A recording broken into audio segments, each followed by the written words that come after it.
I want to start with thanking all of you for joining us today. I wanted to give you not only a brief update of our vaccination plan, but I want to share with you this Sunday for Bill Gravel would be 1 year from the very first day that I've heard about COVID-19. It's been a difficult year and a challenging year. But it's been really quite an amazing year and an extraordinary year watching people work together to solve problems and to solve challenges.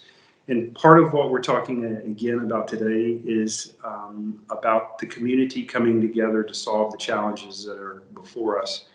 Unfortunately, this week we passed a couple of grim milestones. We had over 30,000 people that tested positive for COVID, and we passed 300 deaths. In fact, the latest number that I have for those that passed away in Williamson County because of COVID is 311. And I'm mindful that we're dealing with something that costs people their life every day. So to you reporters that are covering this and doing your job, just remember that when you do your work well, it saves lives. So we're really grateful for that. The purpose of the press conference today is to talk about caring one for another. In Williamson County, we began a vaccination plan, and we have been really quite successful in being able to meet the needs as best as we can with the vaccines that we have available. I do have some current numbers, and if you'll forgive me, the current number of doses that have been administered in Williamson County as of this moment are 34,678 doses. We've also been able to complete the second vaccine for a few thousand individuals. The county, along with our public-private partners, are working really in a very working rapidly to meet the needs of our community. Let me say as county judge, though, from the onset, it is difficult, the project that we're undertaking, because we really see about 450,000 people that could qualify for the vaccine in Williamson County. But when you're talking 2 shots, you're really talking about 900,000 vaccines. And at the rate of receiving 6,000 to 8,000 vaccines a week, you certainly can do the math. It's going to take us a long time to get there. But we're working really hard. I'm very grateful to Family Hospital Systems and the mega site that they have set up at Kelly Reeves. One day this past week, they hit a record number of vaccinations in one day, and they topped 3,200. Family Hospital Systems has been amazing to work with, and using all of the resources they have to meet the needs of our residents. I will say this, though, with Family Hospital Systems, along with other providers that we're contracting with to open other mega sites, we can open all of the mega sites that we want in Williamson County, but until we get a significant amount of vaccine, it's still going to be fairly slow. We're grateful for the work that the Health District, or Williamson County and City's Health District, is put in. Not only were they able to complete the 1A category, but they are now in the process of circling back and checking on our nursing homes to make sure that we're vaccinating every senior. I think one of the disappointments that I have as county judge is just this week, we have discovered 4 nursing homes that have not even vaccinated. And so through the effort of the health district, along with our paramedics and working with Family Hospital Systems, we're able to put in shots in arms of some 600 residents in areas, senior care facilities. So I'm grateful for their hard work. We're working really hard to reach out to those that are not able to get out, and coming up with a game plan, a long-term game plan for vaccinating those that are homebound. What I want to share with you in the way of news is this. This next week, Family Hospital Systems will be vaccinating on Monday and Tuesday at the Kelly Reeves site. And then on Wednesday, Family Hospital Systems or Curative will be vaccinating at a new location here in Georgetown, which will be our Georgetown high school, football stadium, parking lot. If Curative is ready to go, they will run with it this week, and if not, Family ER will take it for one more week. The goal of the county is to have family hospital systems manage kind of the west side, and then have Curative manage a vaccination site in Georgetown, ultimately, as well as opening a vaccination site at the Dell Diamond.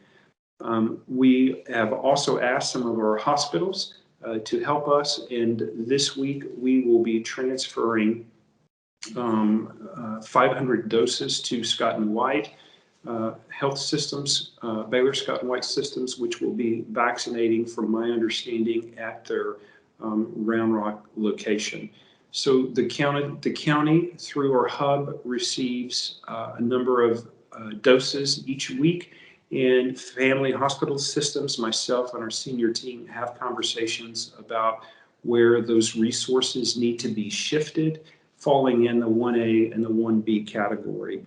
Much like discovering the nursing homes, when those were discovered through the health district's hard work, we were able to shift those vaccines to make sure that we could get shots in arms.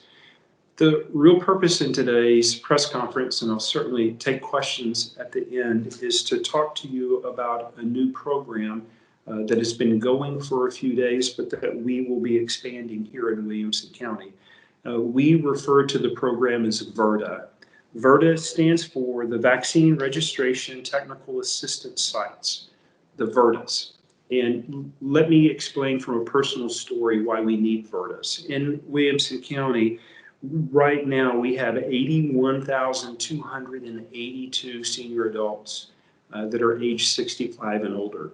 As of just a few moments ago, only about 3,000 of those individuals have been vaccinated.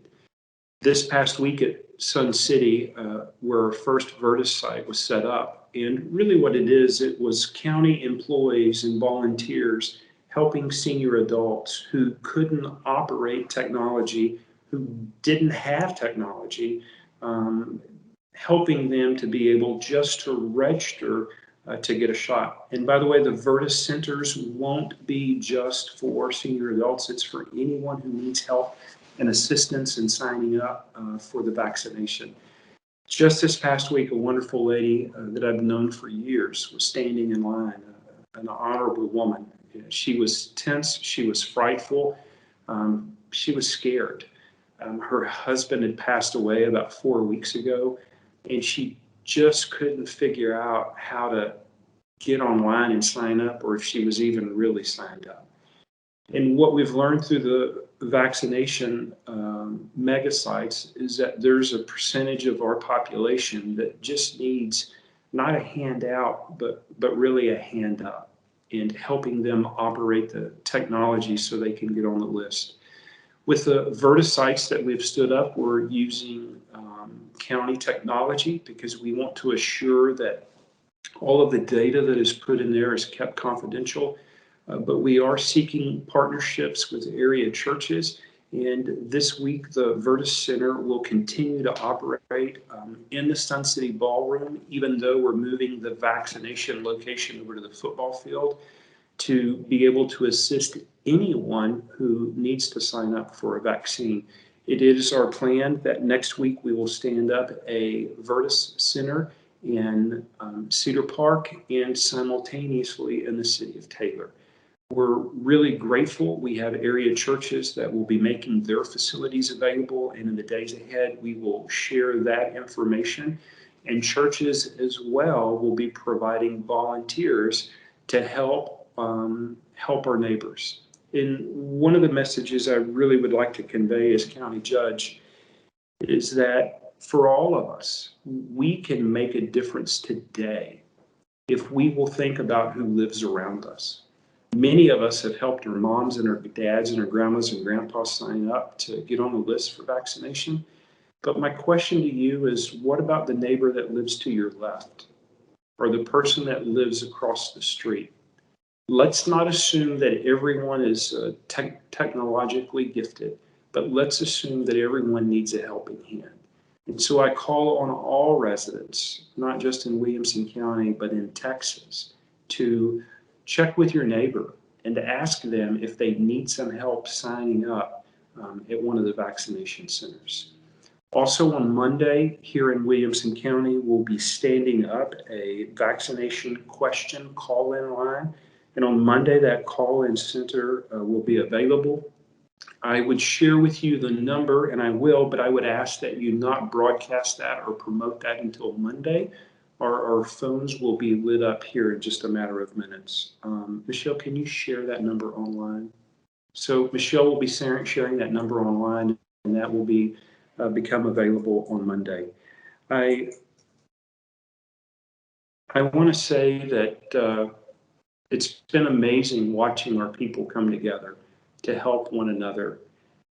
But I want you to know that as county judge, I am deeply concerned that our most fragile and important population doesn't have the ability or the know-how to get a vaccine.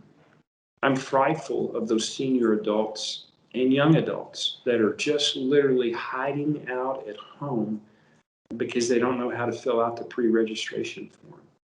And so I really just would ask our public to be considerate and to be kind. And if you do have a senior that you're helping fill out their paperwork, when you know that they have an appointment, maybe you do something kind like offer a ride to the vaccination center.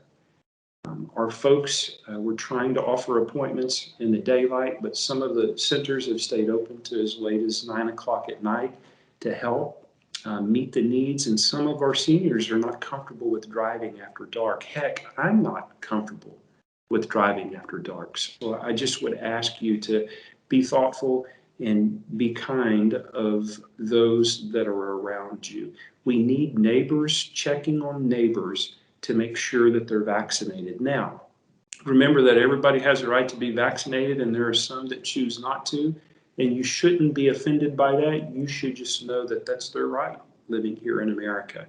But just like the wonderful lady that I saw this past week, they need a hand. I'd also share with you too that this week I've spent much time at our vaccination centers, and I spent some time at our Virtus Center and at our vaccination station there at the stadium. It was amazing. The level of joy and happiness was high, and the countenance was positive. And then when we went to the Virtus Center and I was able to see the folks that were waiting in line and that were confused and angry about how even to register, the tension was palatable. Our folks are exhausted. And I just would really challenge everyone, let's be patient, let's be kind, and let's help our seniors.